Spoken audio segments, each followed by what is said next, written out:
The restaurant lights glimmered like tiny stars against the glass windows, and Christmas decorations shimmered in warm gold. Yet Emma felt colder than the December night outside. She sat alone at a candlelit table meant for two, her red dress bright and hopeful, her heart trembling as she watched the man she was supposed to meet.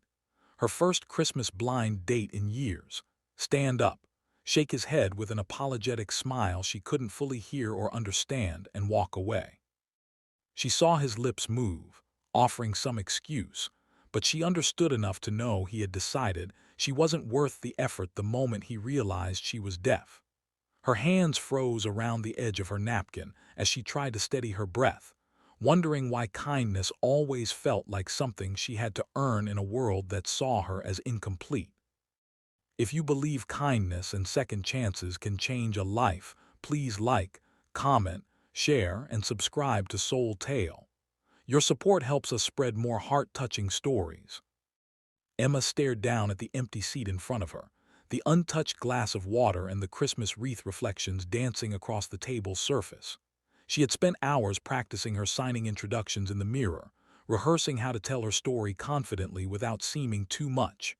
But now, all those hopeful preparations lay shattered.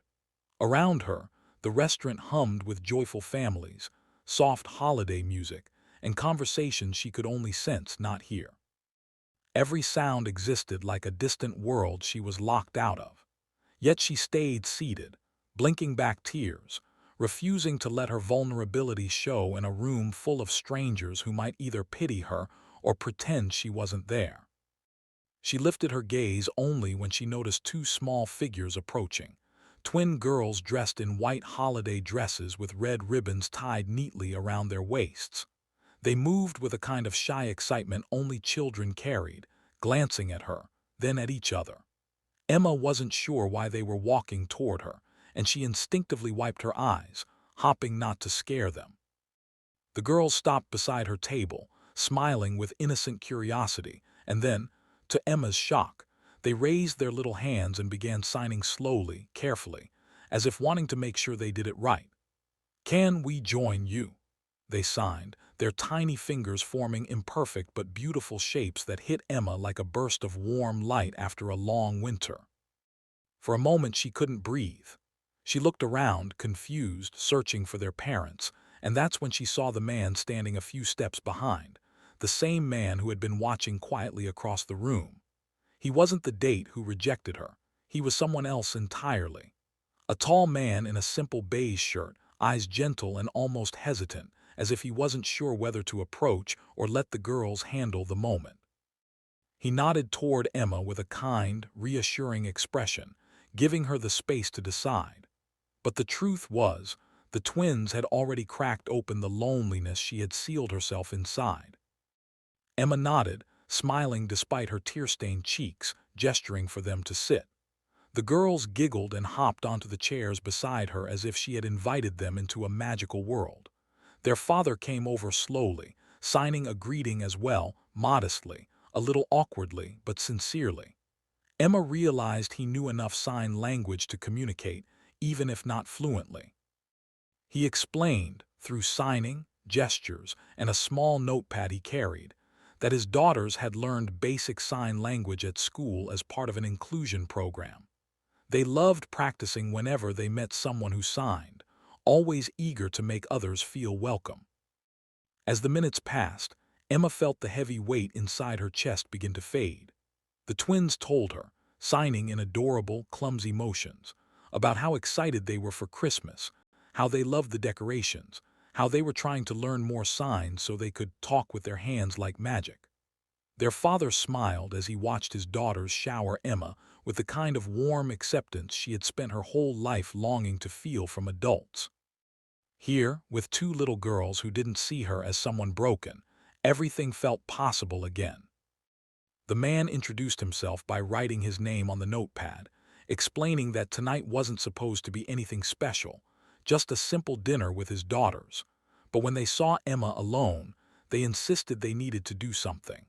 Something good. Something kind.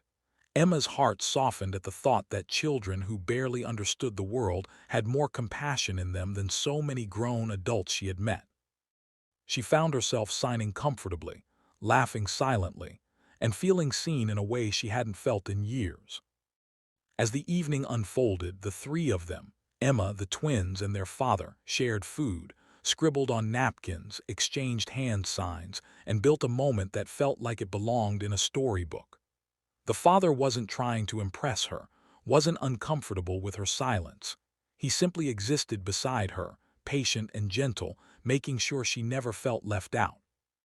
When the twins each took one of Emma's hands and placed them against their small chests, imitating a sign that meant friend, Emma nearly broke into tears again, but this time it was out of gratitude. Outside, snow began falling softly, frosting the world in a gentle white glow. The restaurant windows reflected the lights, making everything shimmer like a Christmas dream. As they stood to leave, the twins hugged her tightly, promising they would practice more signs so next time they could talk even better. Their father helped her with her coat, offering a warm smile that seemed to hold a question, one that didn't need words. Emma realized she didn't feel rejected anymore. She didn't feel alone. Maybe the date she hoped for didn't arrive tonight, but something even more unexpected and meaningful did. A reminder that love, in its purest form, often comes from the smallest hands and the quietest gestures. And as she watched the two girls skip ahead, laughing, their father waiting beside her patiently, Emma understood that sometimes life closes one door only to open another in a way that feels like a miracle. If this moment touched your heart, don't forget to like, comment, share, and subscribe to Soul Tale. Your support helps us keep telling stories that heal and inspire. Before you go, comment below. Kindness matters, to remind the world that even the smallest gesture can change someone's life.